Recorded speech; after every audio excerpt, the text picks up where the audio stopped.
Assalamualaikum warahmatullahi wabarakatuh.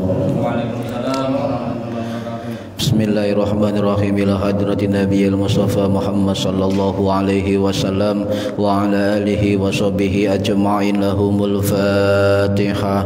A'udzu billahi minasyaitonir rajim. Bismillahirrahmanirrahim. Alhamdulillahirabbil alamin arrahmanir rahim maliki yaumiddin. Iyyaka na'budu wa iyyaka nasta'in. Ihdinas siratal mustaqim siratal ladzina an'amta 'alaihim ghairil maghdubi 'alaihim waladdallin. Rabbighfirli wa liwalidayya amin. Hadiyatan minna ila arwahi masyayikhina wa li muallimina wa li murabbi ruhina wa liman ajazana wa li mursyidina wa li ulamaina wa li muassis nahdlatil ulama ajma'in, khususan ila sultan auliya Syekh Abdul Qadir Al-Jilani wa khususan ila musannif kitab Bulughul Maram Al-Imam Al-Hafidh Ibnu Hajar Al-Asqalani Asy-Syafi'i rahimahullah wa usulihim wa furu'ihim wa asbajihim wa duriyatihim wa ahli silsilatihim wa muhibbihim wa jam'iyyatihim radhiyallahu anhum. Syaulillahi lana wa lahumul Fatihah. A'udzu billahi minasyaitonir rajim. Bismillahirrahmanirrahim. Alhamdulillahi rabbil alamin arrahmanir rahim maliki yaumiddin. Iyyaka na'budu wa iyyaka nasta'in. Ihdinas siratal mustaqim siratal ladzina an'amta 'alaihim ghairil maghdubi 'alaihim waladdallin. Rabbighfirli wa liwalidayya amin. Thumma ila abaina wa ummahatina wa jaddatina wa jaddatina wa ila ruhi man fataha hadhil qaryah wa man aqamaha wa li jami'il muslimina wal muslimat wal mu'minina wal mu'minat al ahya'i minhum wal amwat ghafarahumullah. Lahumul Fatihah. A'udzu billahi minasyaitonir rajim. Bismillahirrahmanirrahim. Alhamdulillahi rabbil alamin arrahmanir rahim maliki yaumiddin. Iyyaka na'budu wa iyyaka nasta'in. Ihdinas siratal mustaqim siratal ladzina an'amta 'alaihim ghairil maghdubi 'alaihim waladdallin. Rabbighfirli wa liwalidayya amin. Bismillahirrahmanirrahim. Alhamdulillahi rabbil alamin. Allahumma salli wa sallim wa barik ala sayyidina Muhammadin wa ala alihi wa sahbihi ajma'in. Wa la hawla wa la quwwata illa billahil aliyyil azim. Amma ba'du. Yang kami hormati para jamaah sekalian, jamaah rutin pengajian kitab Bulughul Maram. Yang saya hormati para hadirin, mudah-mudahan yang hadir dan yang mendengarkan dan yang menonton mendapatkan manfaat, maslahah, barokah, wassalamah, wassa'adah, wassalamah, wassafa'ah fid dini wad dunya wal akhirah. Amin ya rabbal alamin. Mari yang belum niat diniati ngaji golek ilmu lillahi ta'ala. Para bapak, para ibu yang saya hormati, kemarin adalah judul dari bab Thaharah. Bismillah, masih hadis yang pertama. Memang kita pelan-pelan biar lebih paham. Bismillahirrahmanirrahim. An Abi Hurairah, diceritakan dari Abi Hurairah, sahabat Nabi, radhiya, mudah-mudahan meridhoi sapa Allah Gusti Allah anhu kepada Abu Hurairah. Qala, ngucap sapa Abu Hurairah, qala dawuh sapa Rasulullah sallallahu alaihi wasallam, fil bahri ing dalem hal banyu segara, huwa utawi segara iku at-tahuru suci lan nyucikaken apa mauhu air laut, wal hilu lan halal apa maitatuhu bangkai ikan-ikan laut. Akhrajahu ngatoaken ing hadis sapa al arba'atu imam papat wa Ibnu Abi Syaibah ditambah kali Imam Abi Syaibah. Wal lafdzun lafadz hadis itu lahu miliknya Imam Ibnu Abi Syaibah wa Ibnu Huzaimah lan Imam Ibnu Huzaimah wa Tirmidzi lan Imam Tirmidzi wa rawahu lan diceritakan hadis sapa Malikun Imam Malik wa Syafi'i lan Imam Syafi'i wa Ahmadul Imam Ahmad. Para hadirin rahimakum rahimahumullah, an Abi Hurairah, ya, kemarin sudah kita jelaskan siapa Abu Hurairah. Qala Rasulullah sallallahu alaihi wasallam. Nah, ini setiap ada nama Rasulullah, setiap ada nama Muhammad, selalu diiringi dengan kalimat sholawat sallallahu alaihi wasallam. Sekarang pertanyaannya, siapa yang mempelopori kalimat sallallahu alaihi wasallam? Ini siapa? Harus paham. Kita sering Allahumma sholli ala Muhammad, Nabi Muhammad sallallahu alaihi wasallam. Ya, keterangan ini salah satunya ada dijelaskan oleh Sayyid Profesor Dr. Kiai Haji Muhammad Quraisy Shihab MA dalam kitab tafsir beliau yang bernama Kitab Tafsir Al-Misbah. Jadi ini akan saya ceritakan siapa yang mempelopori kalimat sallallahu alaihi wasallam dan juga siapa yang mempelopori kalimat yang mengiringi Allah azza wa jalla, Allah taala, Allah subhanahu wa taala, biar faham kita. Ya, biar faham. Nah, menurut Sayyid Quraisy Shihab, ya, atau Profesor Dr. Quraisy Shihab, ahli tafsir Indonesia, itu mengatakan bahwa beliau mengutip dari keterangan Syekh Thohir Ibnu Asyur rahimahullah, ulama ahli tafsir dari Tunisia yang wafat tahun 1973 Masehi. Beliau ahli tafsir, dalam kitab beliau yang bernama Kitab Tafsir Tahrir wa Tanwir. Dan ternyata Ibnu Asyur itu mengutip atau menyebut nama Al-Imam Al-Qadhi bin Iyad Al-Andalusi As-Sabti Al-Maliki rahimahullah yang wafat tahun 1149 Masehi, yang wafat di Marrakesh atau Maroko.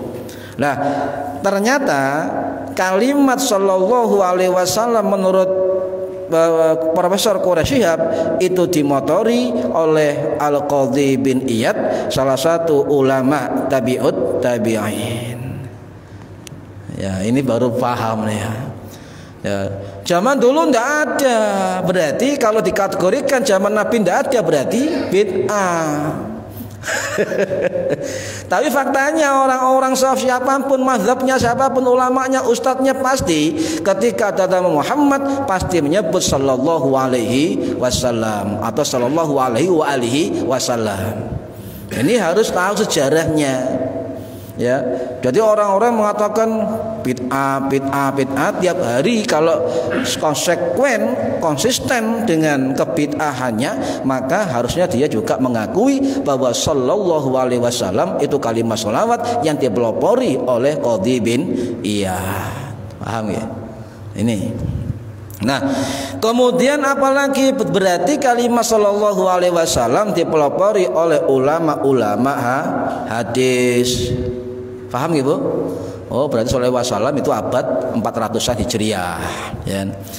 Kemudian ada keterangan lagi, siapa yang pelopori kalimat yang mengiringi nama Allah, Allah azza wa jalla, Allah taala, Allah subhanahu wa taala.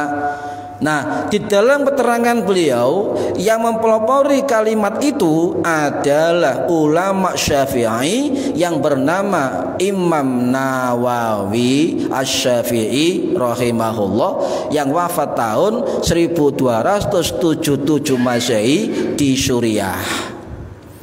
Nah, ini kan, ini sejarah. Selain itu saya nggak tahu. Yang saya pahami sejarah yang demikian. Sehingga yang saya tahu kita sampaikan. Kalau ada versi lain, ya monggo, alhamdulillah. Nah, kemudian sallallahu alaihi wasallam, makanya ketika banyak hadis selalu ketika ada nama Muhammad atau Rasulullah selalu ditulis dengan kalimat sholawat sallallahu alaihi wasallam. Ya, ada juga yang versi lain bukan sallallahu alaihi wasallam, yaitu alaihi salatu wassalam. Nah, ada dua versi. Ada sallallahu alaihi wasallam, ada yang memakai kalimat alaihi salatu wassalam. Loh, ada.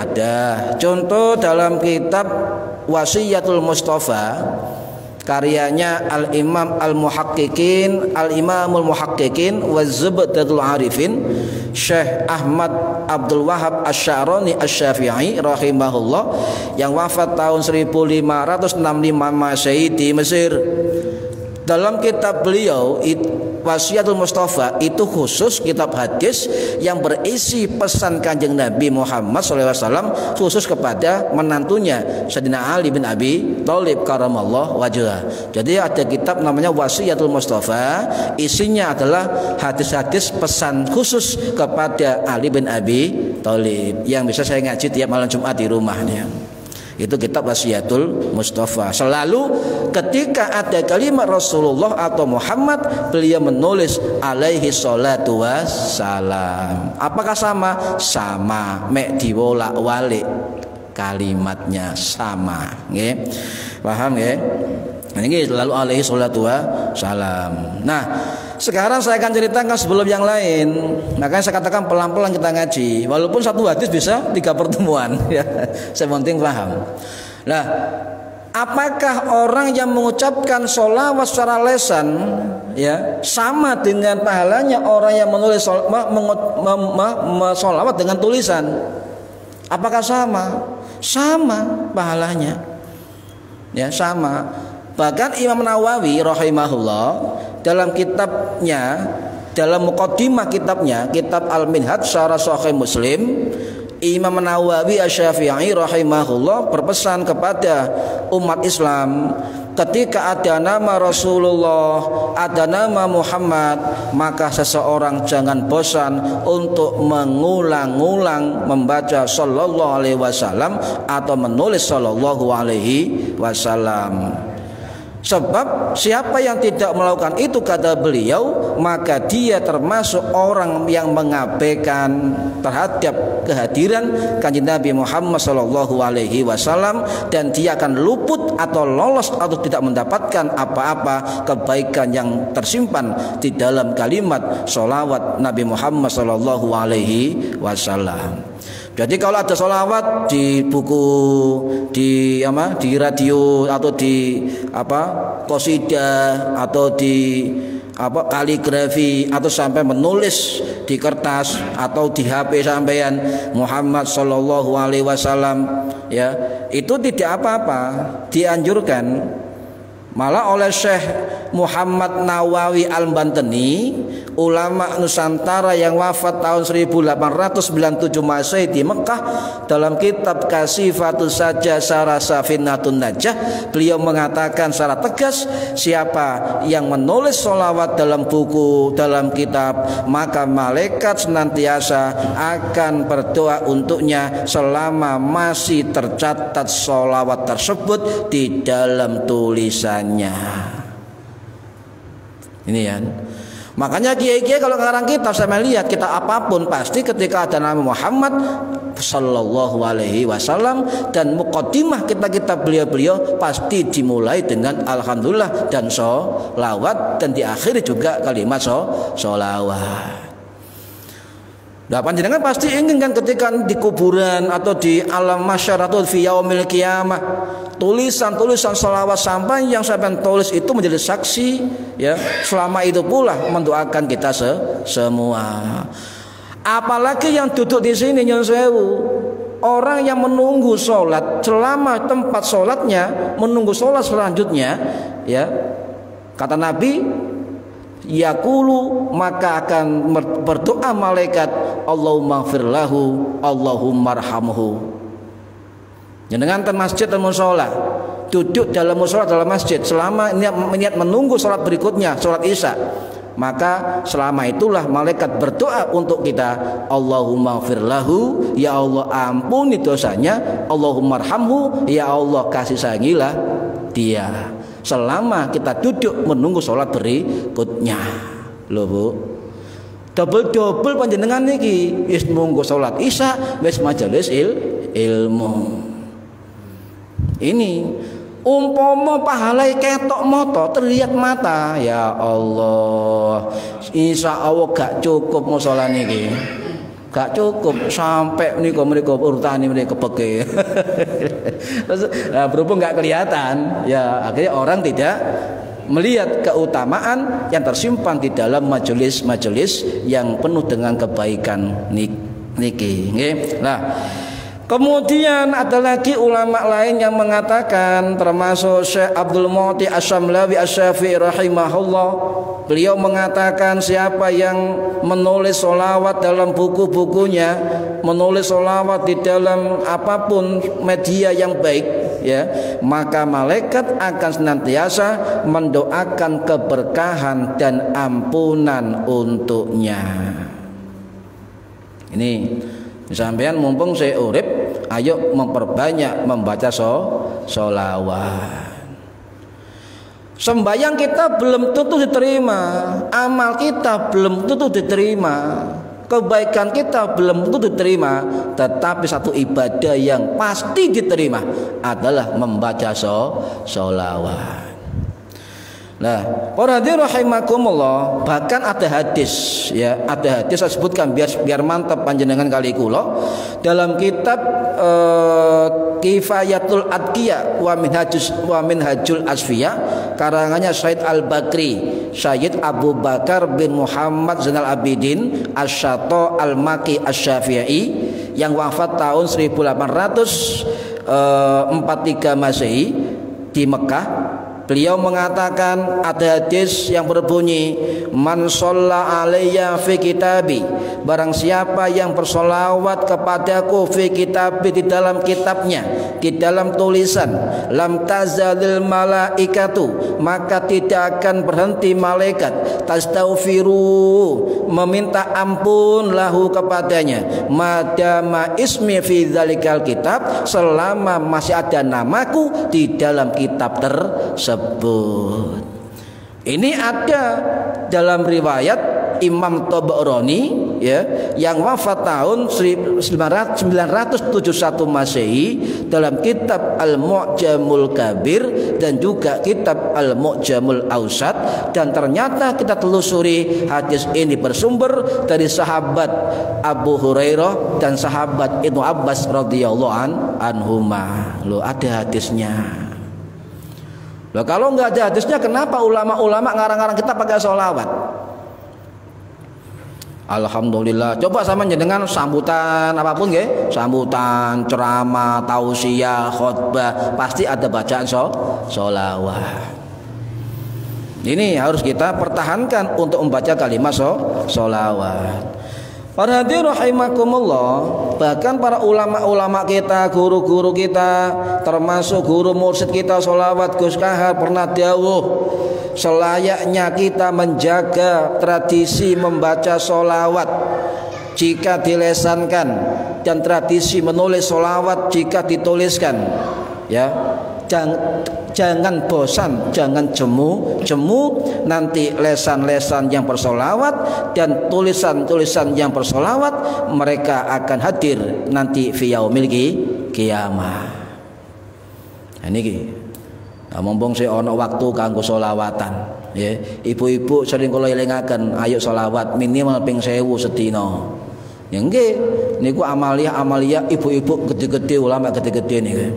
Nah, para hadirin rahimakumullah, ternyata hadis huwa tahuru ma'uhu wal hillu maitatuhu itu ternyata penggalan hadis dari hadis yang panjang, nggih, hadis yang panjang.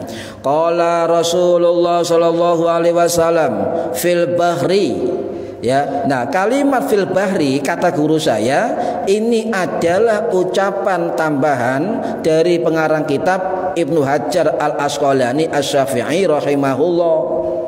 Maksudnya adalah di dalam membahas air laut. Huwa air laut itu at-tahuru, begitu maksudnya. Jadi huwa tahuru ma'uhu wal hillu maitatuhu. Itu ada riwayatnya. Setiap hadis rata-rata ada sebab musabab keluarnya hadis, namanya asbabul wurud. Kalau ayat Quran namanya asbabun nuzul. Saya ulangi, kalau Al-Quran sebab turunnya dinamakan asbabun nuzul, kalau hadis sebab keluarnya dinamakan asbabul wurud. Ini ada kisahnya. Ini penggalan hadis yang panjang. Ini ada dalam banyak kitab, Pak. Dalam kitab Al-Muwatta Imam Maliki, dalam kitab Sahih Sunan At-Tirmidzi, dalam Sahih kitab ulama hadis, Musnad Imam Ahmad, kitab Al-Musannaf Abu Abdurrazzaq As-Sun'ani, Al-Musannaf Imam Ibnu Abi Syaibah. Kemudian ada di dalam kitab Sunanus Shogir Al-Baihaqi, Sunanul Kabir An-Nasai, Al-Mustadrak Imam Hakim An-Naisaburi, juga Al-Mu'jamul Kabir Imam Tabarani, Sunan Imam Ad-Darimi, atau dalam kitab Syarhus Sunnah karangan Imam Al-Baghawi Asy-Syafi'i. Banyak kitab-kitab yang menerangkan tentang mengapa hadis ini keluar. Nah, ini kan. Jadi ini hadis masyhur, hadis terkenal. Nah, riwayat Abu Hurairah, an Abi Hurairah, berarti sumbernya dari sahabat Abu Hurairah radhiyallahu anhu. Bagaimana sebabnya? Nah, Abu Hurairah cerita, sa'ala rajulun Nabiya sallallahu alaihi wasallam. Jadi ada seorang laki-laki yang bertanya kepada Nabi Muhammad sallallahu alaihi wasallam. Faqala mongko tanya sapa rajulun, ya Rasulullah, wahai Rasulullah, inna narkabul bahra, sesungguhnya kami berlayar di atas laut, wa nahmilu ma'anal qalila minal ma'i, dan kami membawa sedikit air. Fa in tawaddo'na bihi, andai kata saya wudu dengan air itu, atisna, maka kami akan haus. Kemudian tanya, afatawaddo'u bima'il bahri ya Rasulullah, apakah kami boleh berwudu dengan air laut wahai Rasulullah? Nah, ini ceritanya begitu. Akhirnya Nabi mengatakan, qala, jawab sapa Kanjeng Nabi Muhammad sallallahu alaihi wasallam. Akhirnya muncul hadis huwa tahuru ya ma'uhu wal hilu maitatuhu. Air laut itu suci dan mensucikan, dan bangkai-bangkai hewan-hewan laut itu halal. Ya, halal. Nah, coba ibu-ibu anak perintah ikan laut disembelih. Lah sampean lek iwak tongkol gede gampang, iwak teri bagaimana sampean mbelih? Iwak sumbak teri mbok ya apa mbelih kan. Urang-urang cilik-cilik itu ya bingung. Nah ini ono manfaatnya. Tuku iwak sak kilo cilik-cilik mbelih sakmono akehne ya suwe mbelih timbang masake. Ya kan. Nah, itu bangkai. Artinya kalau maitatuhu, al-maitah itu bangkai yang secara syariat tidak disembelih. Tapi khusus untuk bangkai-bangkai ikan di laut itu hukumnya halal. Nanti akan saya jelaskan tentang bangkai-bangkai manakah, apakah semua halal. Nanti kita detailkan, rincikan biar tidak salah paham. Paham nggih? Nah, kisah yang detail ini ya ada salah satunya dalam catatan kitab Al-Muwatta karangannya Imam Malik bin Anas atau Imam Maliki, pendiri mazhab Maliki, salah satu gurunya Imam Asy-Syafi'i. Ini para hadirin rahimakumullah. Lah, untungnya Kanjeng Nabi mengucapkan huwa tahuru pakai fathah, tahuru. Itu artinya suci dan mensucikan ya. Maitatuhu bangkai laut ya. Bukan begini. Bangkai laut itu artinya hewan yang hidupnya di laut dan matinya di laut. Ya. Sampai cukup mati dari laut, bukan kemudian hewan darat yang mati di laut, bukan. Nah, ini harus dibedakan. Enggak ono ayam diuncal laut mati, Terus sampean tahu ngaji, keturun pisan ngajine gak utuh kan. Krungune ya hewan di laut halal. Wah, wis. Akhirnya ayam dilempar ke laut mati.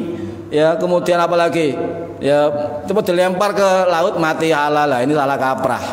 Jadi hewan yang hidupnya hanya di laut dan mati di laut, dari laut, bukan hewan darat yang mati di laut. Paham, Bu? Nah, niki. Nah, makanya untungnya dinamakan maitah, bangkai. Coba lihat Nabi ngongkon sembelih, sampai sing bingung. Ya bapak mek tinggal makan, ibu sing bingung. Ya apa mbelai? Kula mboten mikir mbelai, Bu, lewat teri. Ladinge sak pinten. Mau sampean namel dom. Ya enggak mbelai ku, nyucuki. Nah, ini para hadirin rahimakumullah. Hadis ini masyhur, disahihkan oleh banyak ulama hadis, termasuk Imam Bukhari mensahihkan, termasuk Imam Ibnu Khuzaimah mensahihkan, Imam Ibnu Mulaqqin sahih, termasuk juga Imam Ibnu Hibban mensahihkan. Banyak ulama-ulama yang mengatakan bahwa hadis tahurah ini adalah hadis sahih. Apalagi dikeluarkan oleh 3 imam mazhab, Imam Maliki, Imam Syafi'i, dan Imam Hambali. Cuma ngeten para hadirin, terus guru kula memang ngaji kudu ana sanate kok semerep. Kata guru saya Kiai Haji Muhammad As'ad Umar dari Darul Ulum Jombang, ketika saya ngaji saya ingat bahwa kalimat hadis ini Ibnu Hajar pengarangnya itu mengambil dari lafadz hadis kitab Al-Musannaf karangannya Imam Ibnu Abi Syaibah.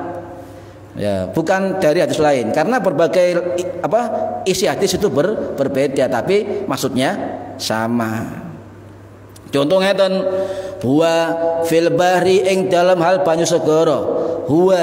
Huwa tahuru. Huwa itu apa? Kalau di pondok begitu dirinci kalimatnya.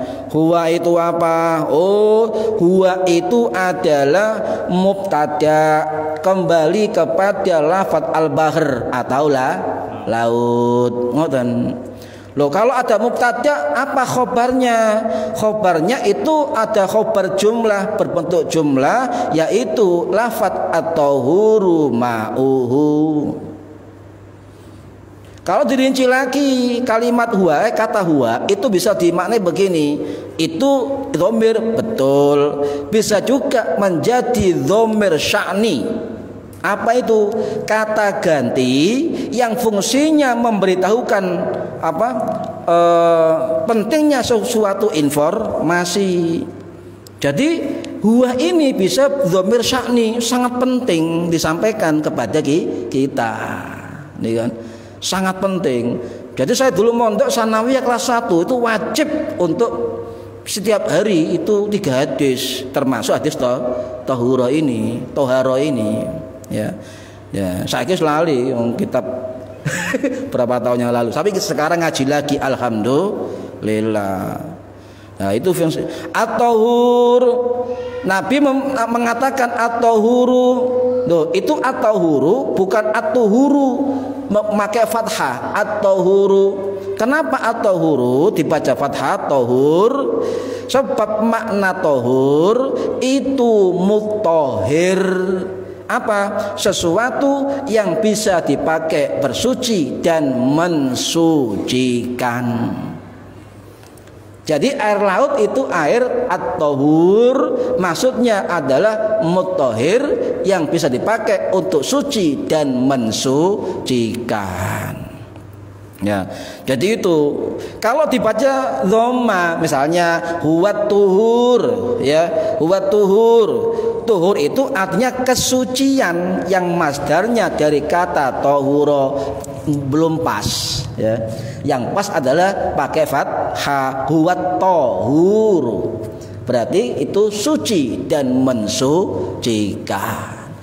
Nah, ini kalau maknai hadis orang pesantren begitu. Sekarang tidak. Ada yang satu hafal hadis dari YouTube, dari medsos.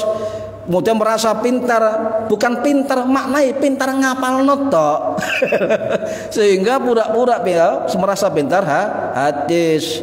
Hati-hati, sebab kalau pesantren sudah baca kitab hadis itu maknanya berbagai sisi, makna matanya, syarahnya, nahwunya, sorofnya, kemudian takhridnya, rawahu siapa, biodatanya siapa, ulama hadisnya, itu dihafalkan, ya. Apalagi di pondok khusus yang belajar hadis, ya.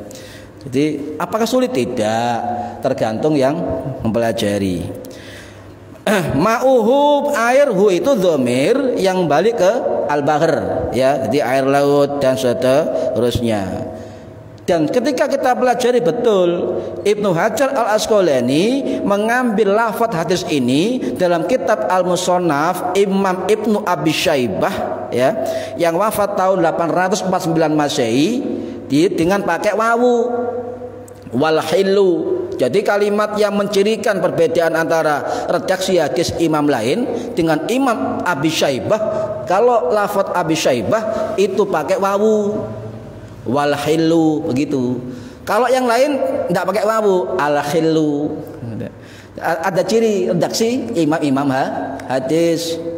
Malah kalau kita pakai hadis yang lain, contoh riwayat Imam Ad-Daraqutni itu ulama hadis Syafi'i yang wafat tahun 945 Masehi di Baghdad. Hadis beliau bukan al-hilu, bunyinya huwat tahuru ma'uhu wal halalu maitatuhu. Beda lagi. Loh, iki saya belajar satu hadis, dan yo belajar sewu hadis, dan yo kok Imam Bukhari, Imam Syafi'i hafal 1 juta hadis. Ya. Ini kita bersyukur karena kita bisa belajar hadis. Paham ya, Bu? Lah, air laut ma'ul bahri niku berarti dalam hadis ini hukumnya suci, hukumnya tohir atau suci. Jadi yang namanya tohir artinya suci. Tapi masih jenenge suci tetap sembahyang kudu wudu. Ya, tetap wudu. Jadi kalau dikatakan at-tahur mutahhir itu berarti air itu bisa suci dan mensucikan.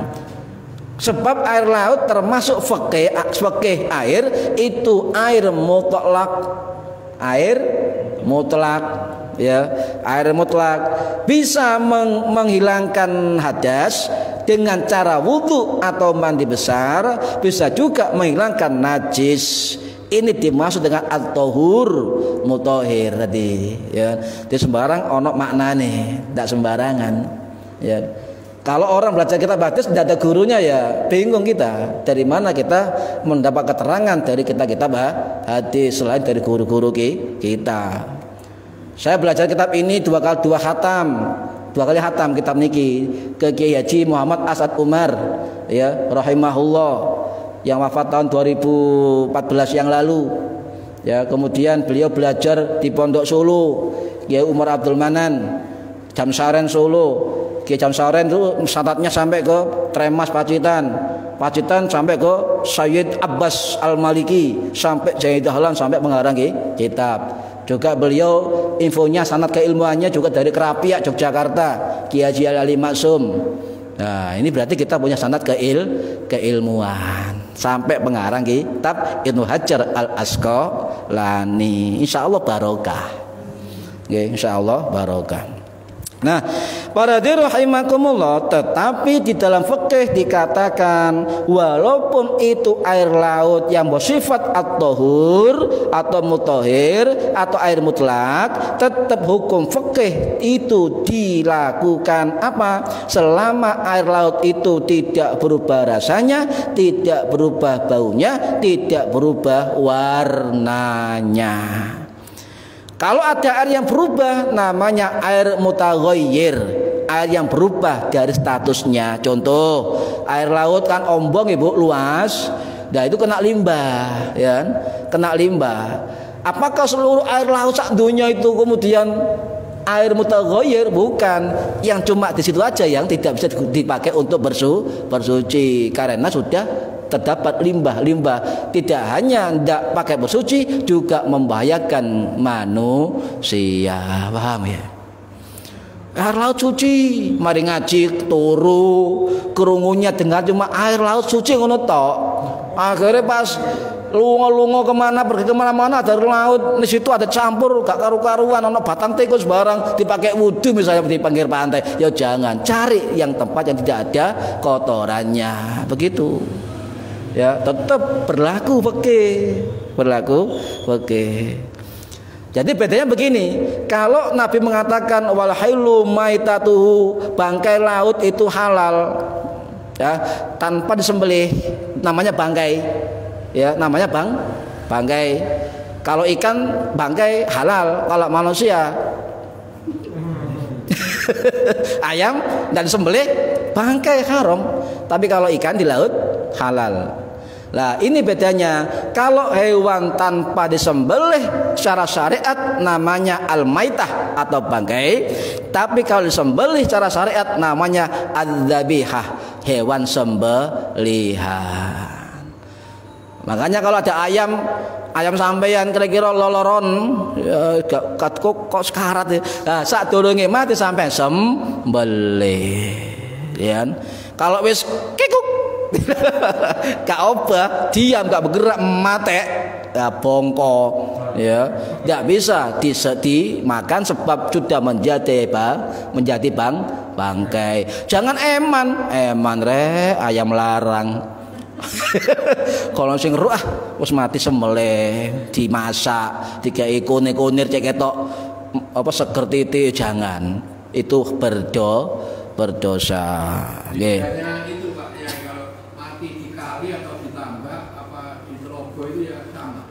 Hewan ayam, ikan ya, pokoknya yang di air, ya sungai kan ke laut, hubungan di laut, air, dalam air, ya, tawar laut asin bisa, ya.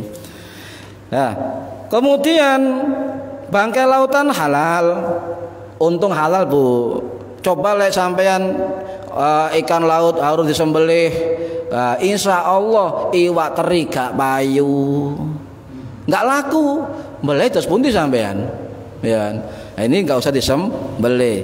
Jadi saya ulangi, al-maitah atau bangkai yang di laut itu, atau bangkai atau maitah, al-maitah itu adalah bangkai hewan laut, ya, tanpa disembelih itu bangkai tapi halal, ya, tapi halal. Bukan kemudian hewan darat yang mati di laut, bukan. Ini boleh tak jelaskan sebab kita tidak salah paham gitu.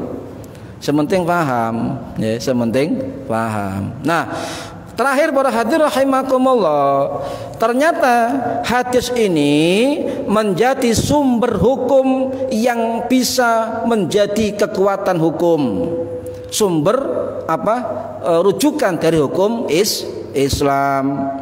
Sebab Abdullah al-Mudlij yang bertanya tadi, rajulun tadi itu ternyata berlayar kemudian bertanya, berarti masalah real kan, itu kan, masalah yang nyata di lapangan, ditanyakan kepada Nabi Muhammad sallallahu alaihi wasallam. Pertanyaannya cuma satu tadi kan, afatawaddu bima'il bahri, apakah saya boleh berwudu dengan air laut? Kan itu kan pertanyaan satu.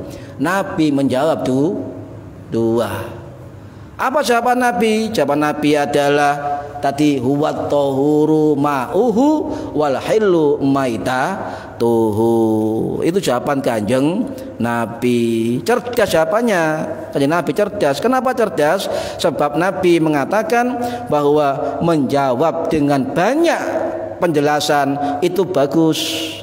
Kalau Ibnu Arabi Syekhul Akbar Ibnu Arabi mengatakan jawaban Kanjeng Nabi dalam hadis Taharah ini itu adalah fatwa mahasinil fatwa, fatwa yang sangat bagus, sebab itu banyak kebaikan dan pemahaman dan faedah ilmu yang dijawab oleh Kanjeng Nabi Muhammad sallallahu alaihi wasallam. Wong takone ngene tok, Pak Satiman, oleh enggak aku nggawe banyu air laut kanggo wudu? Kan saja kan.